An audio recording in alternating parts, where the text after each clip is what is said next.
Halo, anak-anak hebat yang berada di rumah. Kita bertemu kembali dalam program pembelajaran jarak jauh. Bagaimana kabar anak-anak hari ini? Puji Tuhan, kita semua selalu berada dalam lindungan Tuhan Yang Maha Esa, dan harapan kita ke depan seterusnya perlindungan Tuhan boleh menjadi bahagian kita. Kita boleh tetap dalam keadaan sehat walafiat. Terpujilah nama Tuhan untuk setiap berkat dan kemurahan-Nya di dalam kehidupan kita. Hanya karena kasih karunia Tuhanlah kita masih ada saat ini. Hanya karena kasih karunia Tuhanlah kita bisa menjalani kehidupan dan kita tetap sehat sampai saat ini. Terpujilah nama Tuhan, dahulu, sekarang, sampai selama-lamanya. Anak-anakku yang berada di rumah, kali ini kita akan mengikuti pembelajaran agama yang kedua, merupakan kelanjutan dari pembelajaran agama kita sebelumnya, yaitu pembelajaran yang pertama. Tetapi seperti biasa, sebelum memulai pembelajaran kita, mari kita berdoa terlebih dahulu, mengundang kuasa Roh Kudus Tuhan yang memberikan kepada kita pengertian supaya kita dapat memahami pelajaran kali ini dengan baik dan kita dapat mengambil kesimpulan yang terbaik untuk kebaikan kita di masa yang akan datang. Baiklah anak-anakku, kita akan berdoa. Mari kita sama-sama berdoa. Tuhan Yesus yang baik, kami puji muliakan Engkau pada saat ini untuk kehidupan dan keselamatan serta kesehatan yang Engkau masih limpahkan bagi masing-masing kami. Terima kasih untuk setiap berkat yang Engkau curahkan bagi kami, dan terima kasih untuk setiap berkat dan kebaikan yang Engkau akan berikan bagi kami. Kami mendoakan seluruh anak-anak didik kami dimanapun mereka berada, beserta seluruh orang tua mereka.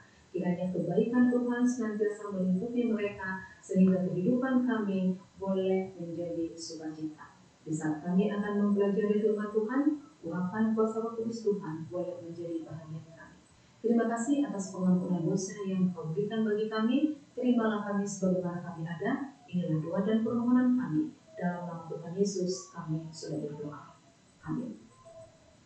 Anak-anakku, sebelum kita menjelaskan materi agama pelajaran 2 saat ini, dan kita mau review dulu pengetahuan anak-anak tentang pelajaran kita yang pertama. Ayo, siapa yang masih ingat pelajaran agama yang pertama tentang apa? Tentang Samuel, ya? Apa hanya tentang Samuel? Oh, ada lagi yang lain. Apa yang anak-anak ingat? Samuel memiliki 2 anak. Siapa namanya? Yoel dan Abia. Apa pekerjaan mereka? Betul, imam di Beersheba. Bagaimana sifat anak-anak Samuel? Ayo, siapa yang masih ingat? Ada berapa? 3. Yang pertama adalah mengejar laba atau keuntungan. Yang kedua, menerima suap. Yang ketiga, memutar balikan keadilan atau kebenaran.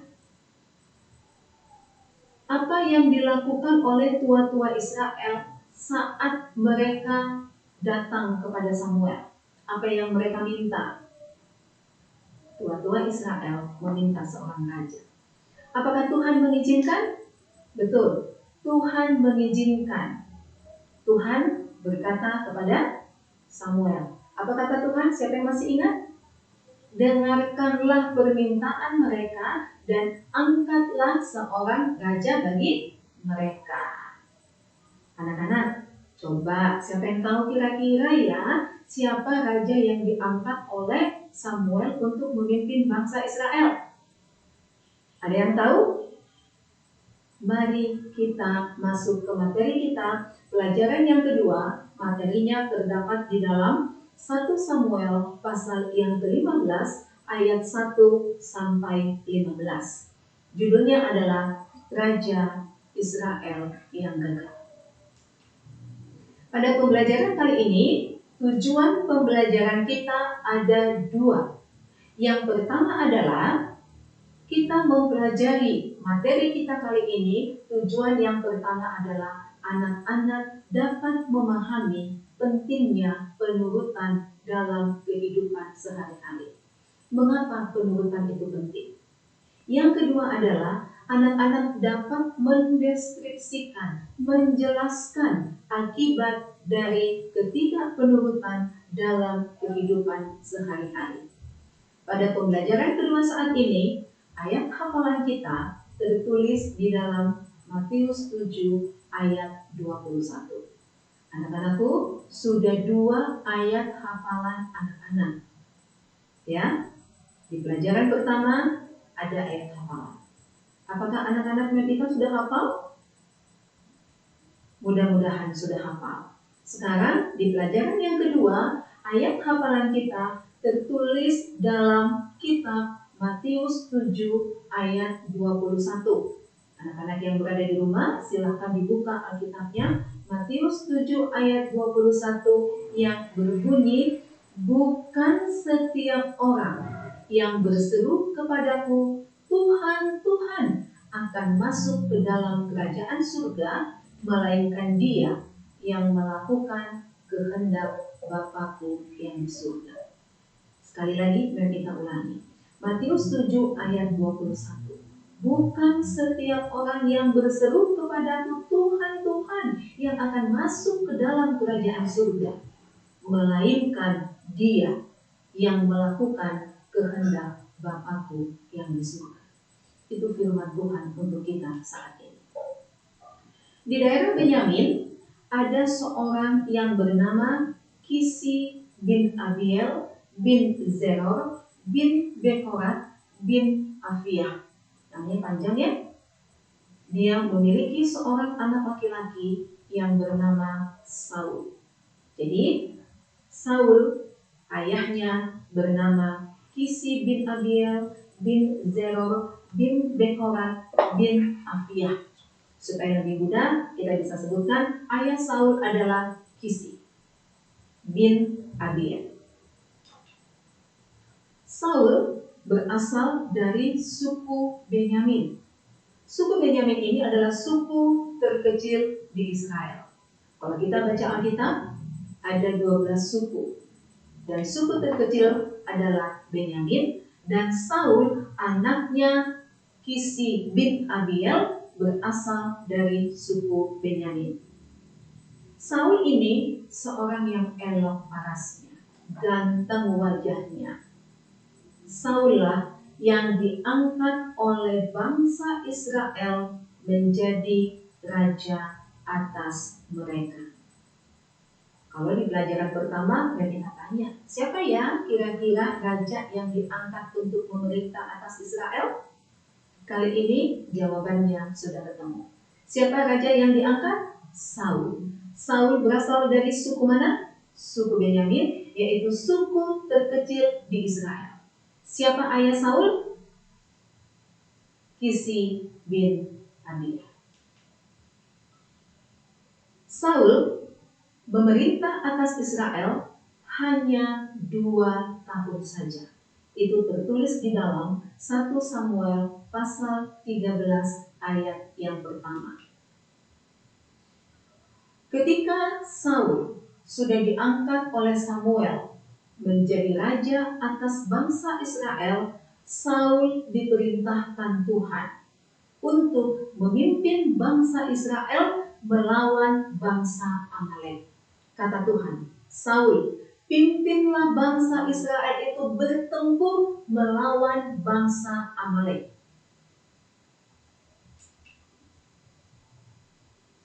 Setelah Tuhan menyuruh Saul untuk memimpin bangsa Israel berperang melawan bangsa Amalek, Tuhan memiliki perintah khusus. Tuhan perintahkan Saul memimpin bangsa Israel melawan bangsa Amalek, tetapi ada perintah Tuhan yang lain. Apa saja itu? Mari kita lihat. Yang pertama adalah Tuhan katakan kepada Saul, kalahkan orang Amalek. Kalahkan bangsa Amalek. Yang kedua, kata Tuhan, tumpas segala yang ada, habiskan semuanya tanpa tersisa. Yang ketiga, jangan ada belas kasihan, habiskan, tumpas semuanya. Yang keempat, bunuh semua bangsa Amalek, laki-laki, perempuan, anak-anak, lembu, domba, unta, keledai, tidak ada yang tersisa, bunuh semua. Ada empat perintah Tuhan kepada Saul saat Tuhan menyuruh Saul memimpin bangsa Israel berperang melawan bangsa Amalek. Anak-anak, apakah Saul menuruti perintah Tuhan? Apakah Saul mengikuti apa yang Tuhan perintahkan? Iya atau tidak? Yes or no? Jawabannya tidak. Saul tidak menuruti perintah Tuhan. Saul tidak menuruti perintah Tuhan. Saul tidak menuruti perintah Tuhan sehingga Saul disebut gagal menjadi raja atas bangsa Israel. Sesuai dengan judul pelajaran kita pada pembelajaran 2 tadi adalah apa? Siapa yang masih ingat judulnya? Raja Israel yang gagal. Saul dianggap gagal menjadi raja atas Israel. Karena apa, anak-anak? Karena Saul tidak menuruti perintah Tuhan. Muncul pertanyaan, apa sih yang dilakukan oleh Saul sehingga Saul dikatakan tidak menuruti perintah Tuhan? Apa yang dilakukan Saul sehingga Saul disebut gagal menjadi raja bangsa Israel? Mari kita lihat di dalam Alkitab kita yang tertulis di dalam 1 Samuel pasal 15 ayat yang ke-9. Kesalahan apa yang dilakukan oleh Saul? Yang pertama adalah saat berperang melawan bangsa Amalek, Saul menyelamatkan raja Amalek, yaitu Raja Agag. Saul menyelamatkan Raja Agag dan membiarkannya tetap hidup. Padahal Tuhan menyuruhnya untuk membunuhnya. Tuhan katakan bunuh, tapi Saul menyelamatkan. Itu kesalahan yang pertama. Kesalahan yang kedua, Saul menyelamatkan kambing, domba, lembu yang terbaik dan tambun. Saat berperang melawan bangsa Amalek, Saul menyelamatkan kambing, domba, lembu yang terbaik. Saul ambil itu. Bukan hanya itu, barang-barang berharga juga diambil oleh Saul. Padahal Tuhan suruh tumpas, habiskan tanpa sisa. Kesalahan Saul yang kedua. Anak-anak, perbuatan yang dilakukan oleh Saul, ketidakpenurutan Saul atas setiap perintah yang Tuhan berikan, Allah menyesal. Allah menyesal mengizinkan Saul menjadi raja. Ingat anak-anak, di pelajaran yang pertama, sebenarnya bangsa Israel memiliki raja di atas segala raja, yaitu Tuhan yang hidup, yang sanggup menolong mereka tepat pada waktunya. Tapi bangsa Israel ngotot meminta kepada Samuel, angkat bagi kami seorang raja. Tuhan izin, angkat Samuel. Ikuti apa permintaan bangsa itu. Tuhan menyesal mengizinkan Saul menjadi raja karena Saul telah berbalik dari Tuhan. Karena Saul tidak melaksanakan firman Tuhan. Mari kita buka Alkitab kita, 1 Samuel pasal yang ke-15 ayat yang ke-22. Mari kita buka Alkitabnya bersama-sama. 1 Samuel pasal 15 ayat yang ke-22 yang isinya adalah sesungguhnya mendengarkan lebih baik daripada korban sembelihan dan memperhatikan lebih baik daripada ternak domba-domba jantan. Ketika anak-anak membaca kitab 1 Samuel pasal yang ke-15, Daud menyelamatkan Raja Agag. Itu menjadi satu kesombongan bagi dia. Dia menyelamatkan kambing, lembu, domba yang terbaik. Itu menjadi satu kesombongan bagi dia. Makanya di dalam 1 Samuel 15 ayat yang ke-22 Tuhan katakan, sesungguhnya mendengar, ini kata kuncinya, mendengar lebih baik daripada korban sembelihan, dan memperhatikan lebih baik daripada ternak domba jantan. Anak-anakku, seberapa sering di dalam kehidupan kita, di dalam kehidupan anak-anak, orang tua memberikan amaran, mama dan papa memberikan amaran, anakku lakukan ini nak, supaya hidupmu lebih baik. Seberapa sering anak-anak menuruti perintah orang tua di rumah bersama dengan orang tua? Bagaimana dengan di sekolah? Di saat guru meminta anak-anak untuk melakukan suatu pekerjaan, untuk melakukan suatu tugas. Anak-anak, ini PR ya, tolong dikerjakan di rumah. Jika anak-anak tidak mengerti, silahkan bertanya atau menghubungi ibu guru. Tetapi seberapa sering anak-anak tidak memiliki penurutan, sama seperti Saul, sehingga akan mendatangkan akibat, akan mendapatkan sanksi. Di rumah anak-anak mendapatkan sanksi karena tidak menuruti perintah orang tua. Di sekolah juga mungkin mendapatkan sanksi karena tidak melakukan atau mengerjakan tugas. Anak-anakku, seperti tujuan pembelajaran kita di awal yang tadi. Setelah mempelajari pembelajaran kita saat ini, anak-anak harus bisa mendeskripsikan akibat penurutan, akibat ketidakpenurutan. Apa yang saya dapat kalau saya menurut? Apa yang saya dapatkan kalau saya tidak menurut? Dan anak-anak dapat memahami pentingnya penurutan dalam kehidupan sehari-hari. Sama seperti ayat hafalan kita yang tertulis di awal tadi. Bukan setiap orang yang berseru Tuhan, Tuhan yang akan masuk dalam kerajaan surga. Anak-anakku yang berada di rumah, siapa yang akan masuk ke dalam kerajaan surga? Yaitu dia yang melakukan kehendak Bapa yang di surga. Apakah kita sudah melakukan kehendak Bapa yang ada di surga? Kalau ditanyakan kepada kita, siapa yang ingin masuk ke dalam kerajaan surga, kita cepat-cepat angkat tangan. Saya bu, saya mem, saya mau masuk dalam kerajaan surga. Kemudian ditanyakan lagi kepada kita, sudahkah kamu, sudahkah saya melakukan apa yang Tuhan perintahkan? Jika kita mengaku sebagai anak-anak Tuhan, kesimpulan pembelajaran kita saat ini, jika kita mengaku sebagai anak-anak Tuhan, maka kita harus wajib menuruti setiap perintah Tuhan. Mungkin kita merasa perintah Tuhan itu tidak menyenangkan kita, perintah Tuhan itu membebani kita, perintah Tuhan itu memberatkan kita. Tapi anakku, sebagai Bapa yang baik, Tuhan tidak pernah memaksa kita. Tuhan memberikan kepada kita kebebasan. Silahkan, kata Tuhan.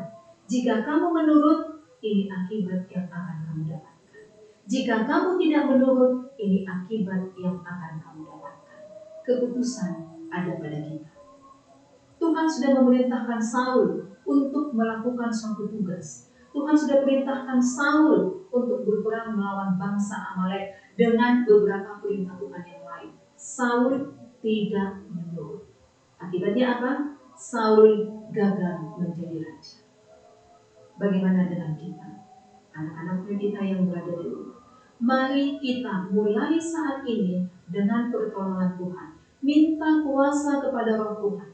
Tuhan Yesus, tolong saya supaya saya bisa menuruti perintah Tuhan. Kita mulai dari hal-hal yang paling kecil. Menurut kepada orang tua di rumah, menurut kepada guru di sekolah, karena kita yakin yang diperintahkan oleh orang tua, yang diperintahkan oleh guru, itu adalah perintah yang Anak-anak, jika perintah orang tua atau perintah guru di sekolah tidak sesuai dengan perintah Tuhan, anak-anak boleh tidak melakukannya. Tetapi jika perintah itu berkenan di hadapan Tuhan, seturut dengan kehendak Tuhan, maka kita sebagai anak-anak Tuhan wajib untuk melakukannya. Oke, anak-anak Newita yang baik, sampai di sini pembelajaran kita saat ini. Mudah-mudahan anak-anak dapat memahami penjelasan kita pada saat ini. Kita akan mengakhiri pembelajaran kita kembali dan kita akan mengajak anak-anak untuk berdoa supaya kita dapat memahami firman pelajaran kali ini dengan baik. Oke anak-anak, mari kita berdoa. Tuhan Yesus yang baik, terima kasih saat ini Engkau memberikan kepada kami pelajaran yang dapat kami pelajari melalui pembelajaran kami saat ini. Kiranya Engkau menolong kami, khususnya anak-anak kami di dalam pertumbuhan mereka, supaya anak-anak ini dapat dengar-dengaran akan nasihat orang tua, akan nasihat guru, terlebih dengar akan nasihat Tuhan, sehingga kehidupan kami, kehidupan anak-anak ini boleh berkenan di hadapan Tuhan. Sering kami jatuh Tuhan, tapi kami yakin dan percaya, begitu kami datang kepadamu, Engkau akan menolong kami, Engkau akan mengangkat kami, sehingga di dalam kelemahan kami Tuhan akan menyempurnakan kami, sehingga kami memiliki kekuatan untuk mengikuti setiap perintah Tuhan. Terima kasih ya Tuhan atas pengampunan dosa yang Kau berikan bagi kami. Terima kami sebagaimana bagi Anda. Inilah doa dan permohonan kami dalam nama Tuhan Yesus kami sudah berdoa. Amin. Sampai bertemu di pembelajaran berikutnya. Tetap semangat. Tuhan Yesus memberkati.